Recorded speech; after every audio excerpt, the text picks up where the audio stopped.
Hi, everybody. Thank you very much for being here. It's a really pleasure for me to introduce a wonderful person who is going to help us with this webinar today. Before starting, let me show you a little bit of information that probably um, may be useful for you guys. Um, Pablo, can you help me confirming that we're actually uh, seeing the screen? Yes, right? Yes. All right. So for those who don't know, my name is Jonathan Vasquez Guarnizo. I'm currently the president of ASACOPI, the Colombian Association of English Language Teachers. And since 1965, we have been cultivating, supporting, and treasuring the ELT profession here in Colombia. Um, ASACOPI is not only a congress, although we host a national congress in October. We also have more activities that might be useful for you, as this one, which is a webinar. We also have some workshops for you guys, diploma courses. We host something that is called SIPs, that they are special interest groups, which are focused or distributed around Colombia.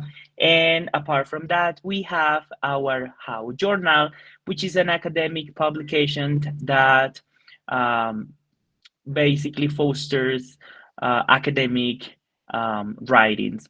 So, in this sense, I would like to give you a little bit of what we had in October in Santa Marta at Universidad del Magdalena. Oh, but wait, because of the time, I think I will have to move on. Why? Because I think this is a great opportunity for me to introduce our next year's conference, which is going to be held at Universidad Industrial de Santander in Bucaramanga next October 1st, from October 1st to October the 3rd. This time, our national congress or conference it's titled Transforming ELT Context, Saberes Globales, Diversities, and AI. And right now, it's an honor for me to introduce Professor Pablo Enrique Acosta Acosta with this webinar that is entitled Mapping Meaning, Exploring the Role of Places and Artifacts in Teachers' Identity During Short-Term Sojourns. So, Pablo, the floor is all yours. Remember that we have around 40 minutes for your presentation. And after that, we have a session for Q&A, questions, and probably a discussion that you want to have with the audience. All right. All right. Thank you. I just want to ask you to please confirm if you can see the presentation, my presentation. Yes. Okay, thank you. Wonderful. Okay, good afternoon, everyone. First of all, I want to thank the board of directors of ASOCOPI for this wonderful opportunity. And I also want to thank all the people who are here today to listen to this presentation. This paper is part of a larger research project carried out with the support of YMCA Colombia within the Interinstitutional Doctorate in Education at the Universidad del Valle. Mm, Year by year, college students work at summer camps to live an international experience that transforms their lives. Um, However, doing research and theorizing from these experiences is not a common academic task. So it's been a challenge for all of us who have been involved here. I want to thank you again and welcome to my presentation. As language teachers, we know intercultural competence is vital. Traditional research focuses on narrowly on linguistic gains, but my research argues we must broaden this view to include the nuanced personal and emotional dimension of the intercultural journey. The study explores the profound transformation of two distinct generational groups of Colombian ELTs during a short-term sojourn at a YMCA US summer camp. Our central question is not just what did they learn, but what did artifacts, places, and interactions, both human and non-human, reveal about their personal and intercultural development? We approach this through a qualitative narrative lens, recognizing that the sojourn's power lies in a holistic transformation. That's a complex embodied process where the self is constantly redefined, challenged, and rebuilt by its environment. Our framework is grounded in a post structuralist view of identity that states that identity is fluid, fragmented, and performed in response to social and cultural contexts. To understand how this identity changes abroad, we must invoke agency. We treat places and artifacts not as passive backdrops, but as active agents of influence. These agents, with Benson's 2021 theory of language learning settings, states that learning occurs at a specific sites, assemblages of human and non-human resources where learners navigate space and culture. So places are everywhere. However, the way individuals treat them and interact with them make them places to learn, environments to get knowledge from them and from the interactions established by them as well. Mm, the participants of this study are two groups of English language teachers. They work at YMCA summer camps in the US. The first group were sojourners from 1999 and 2000, and the second group of participants were sojourners from 2010 and 2015. So as you can see, there's a gap of 10 years, and in some cases, more than 10 years between the participants. Crucially, we distinguish between neutral space and a meaningful place. This is based on the theory also of Creswell 2004. For example, camps and airports are not just locations, they are culturally imbued places that demand action, trigger emotion, and fundamentally shape the emerging camp consular identity. Um, for those who are familiar with the language, we have two positions at camps. One is camp counselors, and the other one is support staff. So this study is based on those individuals who participated as camp counselor, and that is an identity they didn't have before traveling, before leaving the sojourn. So the sojourn becomes a pathway from that initial shock and even amnesia to a new professional identity. Later, you will understand this relationship I am establishing here. There is this paradox. Those are two paths of transformation. Group A, the participants from 1999 and 2000, lived what I called the external confrontation, which is this logistical and professional challenge. They wanted to live the experience because they were thinking more about their profession. They wanted to become teachers.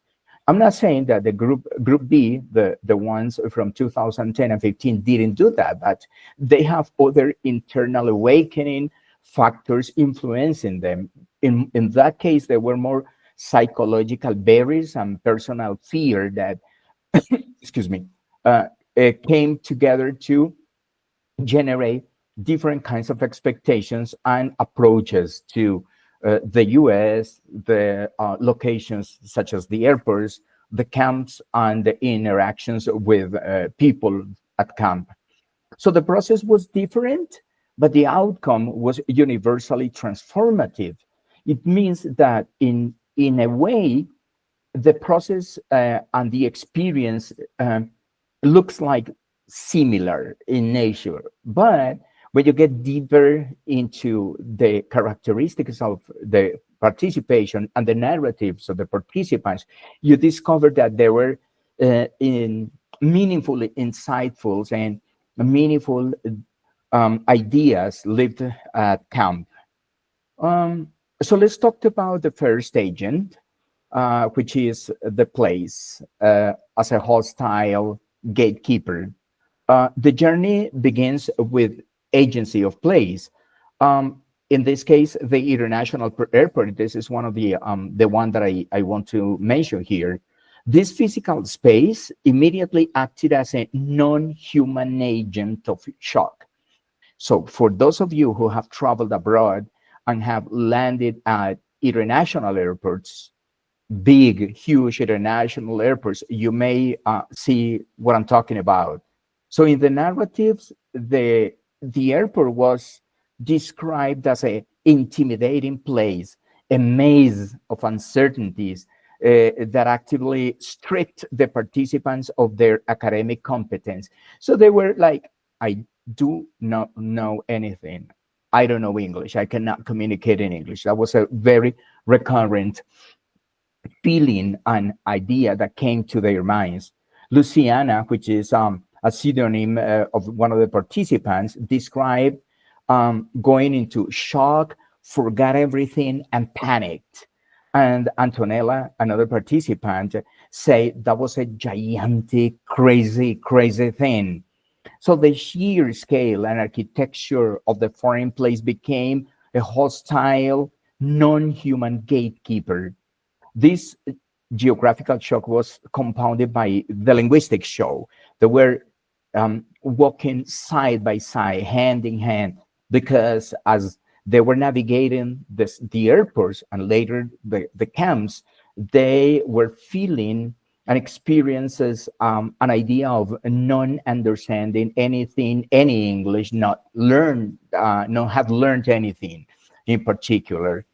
So the professional, if I'm going to refer to Group A, the professional crucible or confrontation, um, some of the participants say that their English was what they called the book English, because they say we speak like textbooks, because that was what they were taught at in their licenciaturas and their bachelor programs. So their book English failed in these real world settings. So they had an English they brought to the US, to the airports, and to in general to the camps, but they fail to communicate. So they face the gap between theory and practice, and that force them to learn on the fly and adapt, which is something not very easily achieved. Um, the psychological confrontation of Group B uh, was their idealization vision of the United States. They were just thinking about pop culture, this pop culture fantasy, as you may wonder, that was shattered by the rustic reality of the camp. Some of the participants were thinking about a house, the typical American house, but they just landed in a cabin that was very rustic without the minimal resources they were waiting for. For example, Salome, one of the participants, expected this American house. And when she was placed to live in a cabin, she felt she was not living what she was planning to live. So the place itself challenged their a priori mindset, compelling them to find meaning where their fantasy dissolved. They were having a fantasy, and they got there and said, "This is real life." So that was a little different approach to what they were expecting to get. Now, the physical design environment created what I call the master narrative of the camp that serve as the crucible where personal anxieties or professional expectations were tested and redefined. And that's an important point because they started looking at themselves, their English, their expectations, the way they had seen the camp in a new way, and they started adapting to that. Now, Agent 2 was the artifacts. Um, they were, as I wanted to share the pictures or some of the pictures of some of the artifacts collected by the participants during their stay at the camps. The names of you see under the pictures are the pseudonyms assigned to them to protect their identities. Um, there are several stories behind these cultural artifacts that reflect the identity construction the participants expected at the camps. Probably you see Gabriella's artifact or Mariangel's artifact. And for some of you, I don't know how old or how young are you, you guys, but you can see that we don't use those devices anymore because those are from participants from Group A that went to the United States in 1999 or 2000. And you see other types of artifacts from Group B.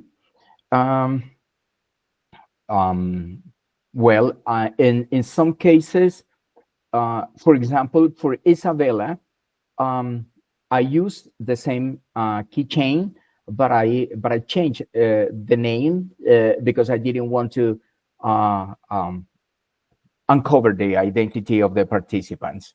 Um, you see, for example, Mariana and Salome, they had those typical hoodies that we get from camps, and they represented their identity. I just want to let you know, for example, that Mariana still has this hoodie and or yeah, I think it is a hoodie or sweater that she takes everywhere. She's traveled around the world, and she still has it, and she still takes it with her wherever she goes. So you can imagine how important it is for her.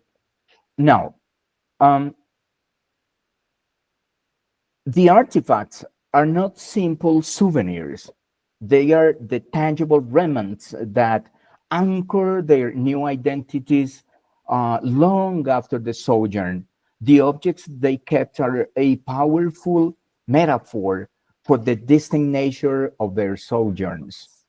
So this is really a fantastic relationship between the camp, the experience, their growth, and their new identities. Mm, Group A, um, called art, spoils of the collective journey. In these cases, the objects are tokens of hard work and communal victory. They index external transformation. For example, financial independence. You saw the CD player here, um, the CD player, Mariangel CD player. So the CD player on the Walkman symbolized their first paycheck, tangible proof of labor and professional autonomy. That's wonderful because many of the participants, the college students that work at summer camps, get their first paid job at camps in the United States and not necessarily here in Colombia. Social acceptance is another example.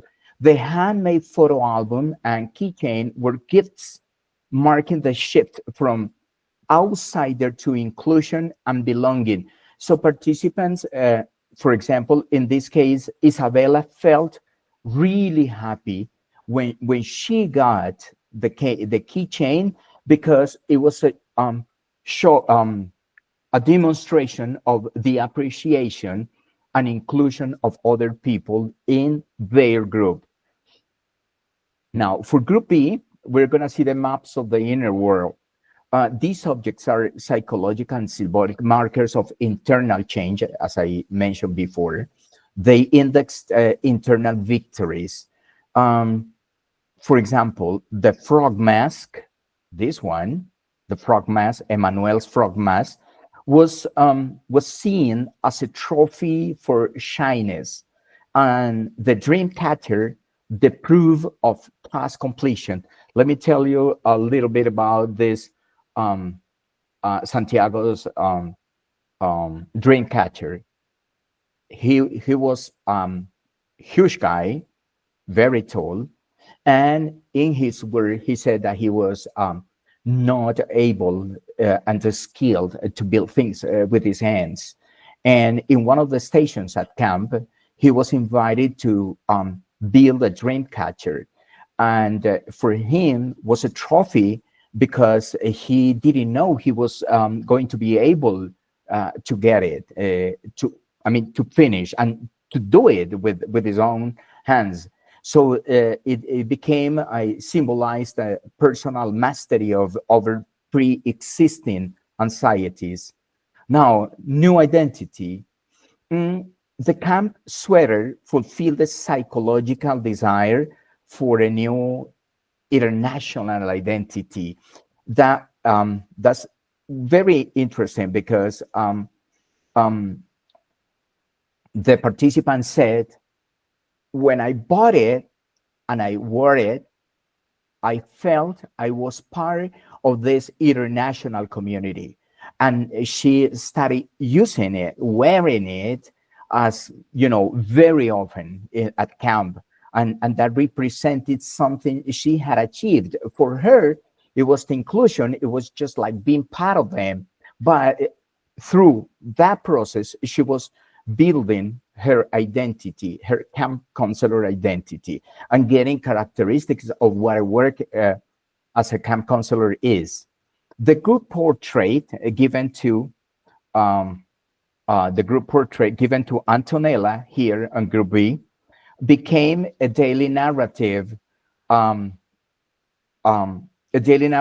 portal, a tool for Antonella to recount her journey from fearful traveler to confident storyteller. Uh, when she landed at the camp, she discovered that she didn't know any English. Actually, she was kind of like aware that her English was not that good. But when she got there, she discovered that she didn't understand English.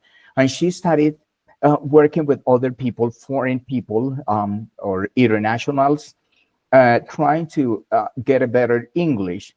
And then at the end of the camp, summer camp, session, she was given this portrait, and she has that in her apartment. And every time a person visits her, a new person, she starts talking about the picture, and she talks about the stories of those individuals who worked with her. So that's the reason why she became a confident storyteller and learned how to tell stories, even in English, of course. Okay, for Group B, their artifacts are the maps of their inner world. Now, let's talk about the practical implications and preparing the new generation, which is an important part of this presentation. These findings led us to major conclusions about identity and place. Place is an enduring cultural agent. The striking similarity in narratives across a more than 10-year gap proves that the camp's design fosters an enduring master narrative. During the process we live year by year, we have master narratives. There is this common narrative that says that it is a transforming experience. That's a master narrative. And the reason why it became a master narrative is because we all believe, people who are involved in the process of contributing for participants to travel abroad and live the sojourn, we know that they are transformed. They live an important experience that transform their lives, and those experiences are enduring. So that becomes a master narrative. It shows that place is a powerful and stable cultural determinant that transcends individual differences. As Benson's 2021 argues, the camp is an effective language learning setting precisely because its design forces engagement. Um, Normally, participants do not look at the spaces and places as places to learn, as environments to learn. But as they leave them, they discover that they can interact and they know that they live a story in those camps. Like the case of the frog, you see, this frog you saw, the participant went some years later. This participant went to the camp to visit the camp and to interact with the director of the camp and the people there, and they had stories about him and about the froggy mask. So he left his marks at camp. So the camp talks to people and tells stories about the people as the persons tell stories to the camps and interact with them. That's the reason we are arguing here this spatial characteristic of understanding spaces and places as intercultural elements of interaction. Identity is intersectional and multimodal. Linguistic insecurity fueled professional doubt, which was embodied through performance in the new space. The eventual success and the reliance on games, songs, and movements in their sojourn teaching practices show they overcame a verbosity bias. So it means that the participants return, most of them start working as language teachers, most of them go to professional practice or the practicum at their bachelor programs, and they insert in their practices those songs, those camp activities, all those elements they learned at camps because they work as camp counselors. They include them in their practices and they transform the teaching of languages. So the participant realized communication is a multimodal embodied encounter, a direct learning gain from the interactions with the dynamic setting of the camp. And one interesting aspect here is that in some cases, they want to replicate the camp in their schools or in their classrooms, and they become new teachers, skill teachers with different abilities, different skills, which is fascinating for us who see them, who witness their process. Now, implications for the teacher education. Our most direct practical finding is a call to action. So what do I mean by that? So we need to prepare for play shock. That's one thing. We must move beyond the classroom. Education should prepare students for the emotional and geographical realities of intercultural communication, the shock of the airport, the dissonance of the camps. So a part of what we have learned here is that if we are going to send a group of participants to work a sojourn experience in the United States at a summer camp, we need to prepare them and say, hey, this is an airport. We sometimes compare the airport we have here in the city where we live or small airports in Colombia, even in El Dorado, to international airports, those who are huge, which are huge. And then we prepare them. We talk to them about the places they're going to find. Most of the summer camps are in the countryside, and they are expecting to live in cities. So this is another element of training that we insist on. And basically, to say, we talk to the students, we show them that we interact with the places, that we interact with the environments.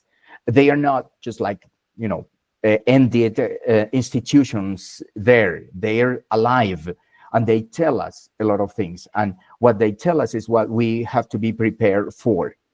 Another one is a train for agency. We need to explicitly teach skills too of discovery and interaction to navigate non-human agents.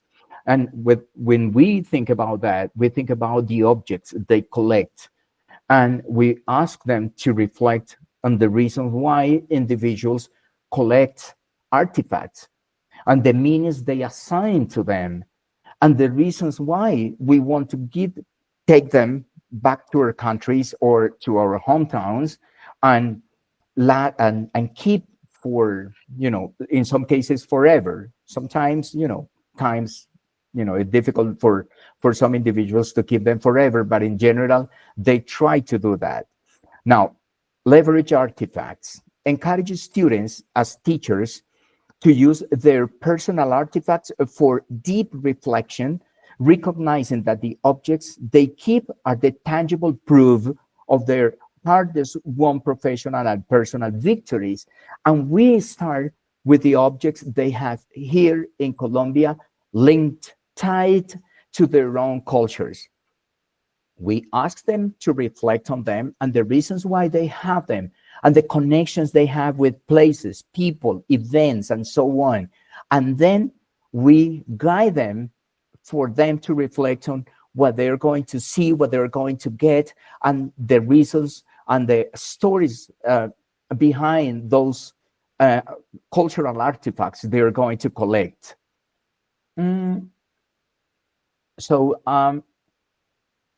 this study confirms that the short-term sojourn acts as a powerful identity catalyzer. It forces ELTs to confront their professional or personal ideals through both external and internal crucibles. Um, it's very interesting to see how it is like a reaction, a chemical reaction. Um, it's not a vacuum, and it is not, it's just, at least for the participants we had, it was an important transformation, a powerful um, um, assimilation of those identities and the relationship they establish with all the elements we have considered here. Um, the key takeaway is that profound intercultural development is driven by a holistic engagement with places, artifacts, the self, other individuals. Normally, we see that when we see and when we talked about cultural, intercultural competence development, we think about the relationship with established with other individuals. You can mention, for example, some of the scholars who have worked and proposed models of interaction like Byron, and you see that the emphasis is on precisely on the relationship with people and the language and the attitudes and so on. But in this case, we want to go beyond and state that this is a holistic engagement, that the places are elements that talk to us, individuals that talk to us, artifacts are also part of them. So these new non-human agents are the active forces that chart the course from crisis to competence.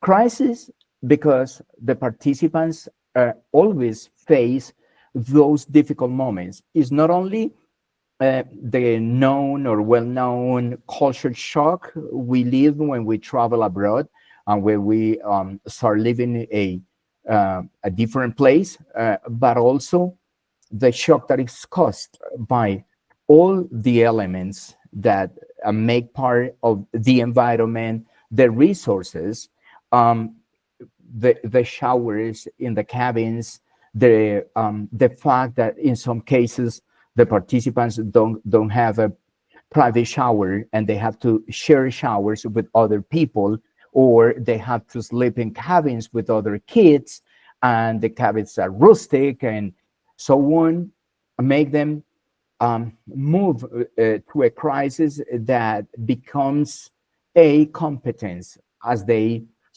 experience other transformations in their selves. So thank you very much. I think I spent less than what I expected. Probably the reason why I spend less is because I tend to speak a lot and take to talk too much, and I didn't want to deviate from the script. So thank you very much. Thanks for being here, and that's a pleasure to share this research with you guys. Thank you very much, Pablo. It was a great presentation. Now we Thank you. open the space for people who have any question or comments about it. Or you could just do it by opening your mic, or if you just want to type it on the chat box, it's fine as well. Pablo, how about if you stop sharing so we can just interact a little bit more? Thank you very much. My pleasure. Thank you. I do have a question Okay. because pretty much everything you just presented is related to my own personal experience, as I also traveled abroad at a summer camp. Um, Many of the experiences your participants lived, I can relate to that. But I have a question for you because, like, I have always been interested in knowing why, why, and why in the sense of reflecting upon yourself, but why people should conduct research upon this, because this is a limited field of study that not everybody has the opportunity to go deep on this. Um, I first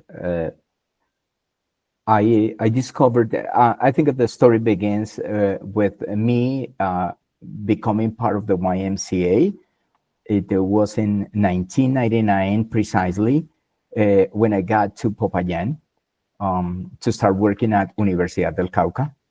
I met the CEO of YMCA and the professor, New Yorker, who was here motivating the students, the modern language students, to participate in the program. So I started learning a little bit about the program. And then in 2002, I talked to my wife, and I said, wow, this could be an interesting experience for you because you haven't been abroad. I had been abroad because I had won scholarship, and I had lived a sojourn in the United States, but it was a different one. So I talked to her, and then we talked to Mr. Albeiro Valencia, the CEO of YMCA, and he said, wonderful. And he gave her the opportunity to participate at a summer camp as a camp counselor, a camp for disabled people. And so I became engaged, and I started appreciating the YMCA and the summer camps and the programs. Then I went to the United States, and one of the locations I found close to our apartment was a YMCA complex. So I started going there, and it was for free, and they gave us food and even a shelter to protect hot days and so on. And I had a son was very little, so he had activities, and I kept this relationship with that. And then I went to the United States to study a PhD, and I started looking at study abroad theory and work abroad theory. And then I said, wow, that's interesting because people have studied, you see many scholars who have worked on study abroad and even work abroad. But this is just, in a way, this is a work abroad experience because as a sojourner, the participant knows that he or she has to have a position there, has to accomplish a specific task or specific tasks, and has to deal with, a contract and so on. When I returned, I was given the opportunity to get closer to the coordination of an agreement between YMCA and my university, Universidad del Cauca. And then I started looking at information, and I thought that I could do something. I could study and theorize something, and it was all because of the participants. Because um, uh, I started interviewing participants, and as they return, I started talking to them and say, "Hey, how was the experience?"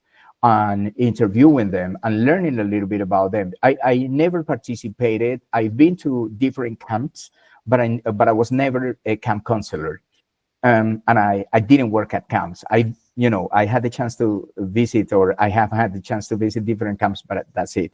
Uh, and then I said, well, we need to improve the processes, because the students participate in a 14-month process normally, or 15-month process. They begin, for example, in August, and they finish the next year in October or September, or August, September, and so on. They finish the process. So it's a long process. And we started thinking about, okay, what is it that we can get from the experiences of other participants? And we discovered that the narratives they were telling was very important. One of the things I didn't mention here, because it's time, time constraint, is about the heroes that return from camps. When you return from a summer camp, you become a hero for other kids, or for other participants, or for other students. And they see you like, wow, wonderful. Jonathan came back. Look, listen to his English, his attitude, his games, his activities. He's not shy anymore, and so on. And so those were the reasons why that. And because I am always interested in in reading and writing. I like to read, I like to write. So I just did it. That was kind of like my personal story behind the research I've been doing. And okay, and then I said, I applied for a PhD at Universidad del Valle, this interinstitutional doctorate in education, with emphasis in ELT and interculturality. And I said, this is the moment to study interculturality from a different perspective. So I met Dr. Jose Aldemar Alvarez Valencia, and I said, I have this proposal, and he liked it, and we started working. The reason why at the beginning um, I said that it's been a challenge for all of us is because he's been involved in this research project as well, and working hand in hand with me. And of course, some of the people who are here also, uh, like Juliet and, other. Sorry if it was too long. No, no, no. Thank you very much. Thank you very much. I don't know if anyone else would like to jump out and have a question. One. I didn't find the virtual hand, so I have to use my It's my okay. physical hand, a real one. Well, thanks, Pablo. Not everybody dares to do some research in interculturality and camp, especially when we talk about foreigners or aliens going to the US and work under a J1 visa. And this is a strong reflection on how important it is to remember the purpose of the program itself, that goes beyond the fact of getting a good paycheck. You also mentioned that some of the participants they receive their very first paycheck ever, and some of them just got crazy wasting all their first paycheck on Walmart. Um, so it is also interesting and fascinating how some camps right now they are seeing what you just presented, after the years of understanding the relevance of hiring international staff. They are witnessing those changes, and therefore they are getting prepared, more prepared than ever, to make sure those um, changes happen on participants. That they return back as those heroes. That they return back with those mindsets, different mindsets. That they return back with that psychological shift to become better individuals and better persons. So, thank you, Pablo, for research. This is not. This is more like a comment than a question. I know it has been a long journey understanding and making some theories about what implies in terms of intercultural awareness and diversity, all what camp has to offer. Because camp goes beyond camp. Camp is about relationship. Camp is about people. Camp is about building long-lasting friendships more than the facilities or the states or the accent itself. So yeah, thank you so much for daring into this adventure, and I'm sure like you feel so satisfied to find in these items that now you are socializing with us. So thank you so much. I thank you so much because you've been part of the process since you started participating as a camp counselor in the program when you were a college student, and I know your contributions to the processes, the organization, the ideas that we have now as the core elements of what being a participant, particularly through YMCA, implies. We know there are other organizations that do kind of like the same process in the sense that um, they get participants to travel abroad and work at summer camps and other places. But what we do is different. And I think this is something very interesting, Jonathan, you know, because you're close to YMCA, and what we do here is very different. And basically what you guys do, because I am not I'm not a member of the national organization in general. I just contribute from province, from the south of Colombia. But you know how much I appreciate what you have given us. Thank you very much, Pablo. Thank you very much for that. As a former participant, I truly appreciate this contribution because this means a lot, not only for the community itself as a copy, but in general. I feel like this is a wonderful opportunity to keep on understanding that we can research upon what happens beyond this experience. So thank you very much. Before everybody goes, just let me give you a quick remark. Don't forget that just in case you want to receive a certificate of attendance to this webinar, you can just scan this QR code and donate whatever you feel like so you can receive it.